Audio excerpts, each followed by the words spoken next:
माजी में नाअहल होने वालों को अपील का हक मिल गया। Supreme Court review of judgment and order कानून बन गया। सदर मुमलिकत ने दस्तखत कर दिए। अटॉर्नी जनरल ने एक्ट की कॉपी और नोटिफिकेशन सुप्रीम कोर्ट में जमा करा दिया। सदर मुमलिकत ने नए कानून की मंजूरी गुज़िश्ता जुम्मे को दी। 184(3) के तहत नाअहल होने वाले अपील दायर कर सकेंगे। 60 दिनों में सजा के खिलाफ अपीलें दायर हो सकेंगी। कानून के तहत फैसलों पर अपील लार्जर बेंच सुनेगा। नए कानून के तहत नजरसानी की दरखास्त का दायरा कार अब अपील जैसा ही होगा। नजरसानी दरखास्त का फैसला देने वाले बेंच से बड़ा बेंच ही सुन सकता है। माजी में फैसले पर नजरसानी की दरखास्त वही बेंच सुनता था जिसने वो फैसला दिया होता था। एक्ट का दायरा कार इस कानून के बनने से पहले के फैसलों पर भी लागू होगा। एक्ट का दायरा कार सुप्रीम कोर्ट और हाई कोर्ट के फैसलों और रूल्स पर भी होगा। सुप्रीम कोर्ट अज खुद के इस फैसलों पर भी अपील दायर हो सकेगी। Supreme Court review of judgments and orders act के कानून बनने का इंकशाफ आज सुप्रीम कोर्ट में हुआ। पंजाब इलेक्शन नजरसानी केस की समाअत के दौरान अटॉर्नी जनरल ने अचानक कानून का बताया। ये भी कहा कानून गुज़श्ता जुम्मे से नाफिजुल अमल हो चुका है। जस्टिस मुनीब ने कहा इसीलिए इलेक्शन कमीशन के वकील के चेहरे पर मुस्कुराहट आई हुई है। एक्ट 14 अप्रैल को कौमी असम्बली और 5 मई को सेनेट से मंजूर हुआ। सदर मुमलिकत ने हैरान कुन तौर पर दस्तखत कर दिए।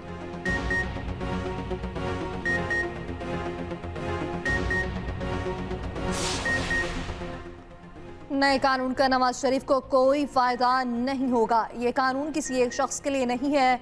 वफाकी वज़ीर कानून आसिम नसीर तारड़ का कहना है कि नवाज शरीफ के केस से इसका ताल्लुक नहीं। प्रैक्टिस एंड प्रोसीजर एक्ट का फायदा नवाज शरीफ को होगा। वज़ीर आज़म के मुआवने ख़ुसूसी इरफान कादिर ने कहा कि आइन में कहीं नहीं लिखा कि अज़ खुद नोटिस का इख्तियार चीफ जस्टिस का है।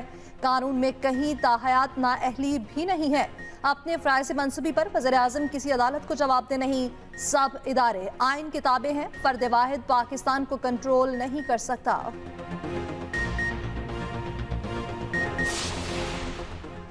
सुप्रीम कोर्ट ने ऑडियो लीक्स कमीशन कलअदम करार नहीं दिया। हुकूमत कमीशन की तश्कील के लिए दुरुस्त रास्ता इख्तियार करे।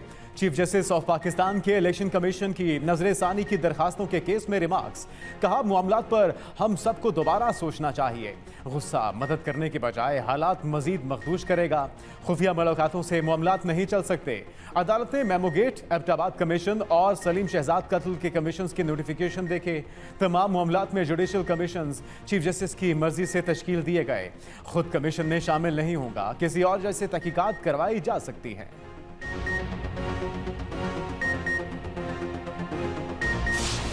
आज खुद फैसलों पर नजरसानी के नए कानून का निफाज। पंजाब में इलेक्शन केस की समाअत 1 जून तक मुलतवी। चीफ जस्टिस ने रिमार्क्स दिए मुल्क का मौजूदा सियासी दर्जा हरारत मईशत और अमन अमान के लिए बेहतर नहीं। चीज़ों को जोड़ने से ही सिस्टम में इस्तेहकाम आएगा।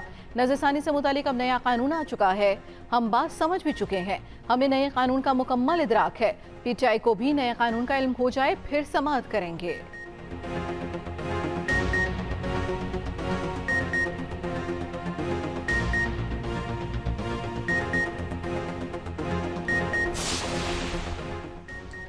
ऑडियो लीक्स कमीशन और supreme court practice and procedure act समाअतों के लिए मुकर्रर।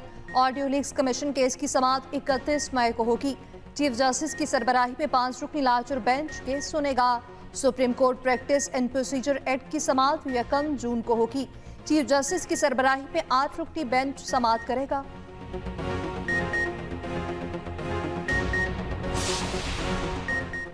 जहांगीर तरीन फिर गेम में। नई सियासी पार्टी का ऐलान 1-2 दिन में मुत्तवक्के। जहांगीर तरीन और अलीम खान की लाहौर में अहम मुलाकात। PTI की मौजूदा और साबिका शख्सियात की भी शिरकत। नई पार्टी के हवाले से मुशावरत। शुरा ने तजवीज़ दी प्रेशर ग्रुप के बजाय नई सियासी जमात बनाई जाए। PTI छोड़ने वालों को नया प्लेटफॉर्म मिलना चाहिए। ज़राए के मुताबिक आइंदा 72 घंटों में जहांगीर तरीन अहम रहनुमाओं के साथ न्यूज़ कॉन्फ्रेंस करेंगे।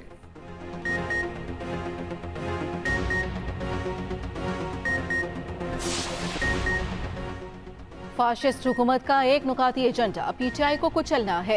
ये हुकूमत मुशर्रफ के मार्शल से भी बदतर है। चेयरमैन PTI इमरान खान का कहना है मईशत तेजी से नीचे जा रही है। डॉलर ओपन मार्केट में 315 रुपए का हो चुका। इंटरबैंक और ओपन मार्केट का फर्क 30 रुपए का हो गया। कोई बैरूनी सरमायाकारी नहीं आ रही। GDP मजीद सुकड़ती जा रही है। PDM रहनुमाओं के अरबों डॉलर मुल्क के बाहर हैं। सवाल ये है एस्टेब्लिशमेंट कैसे मईशत को मुकम्मल तबाह करने की इजाजत दे रही है।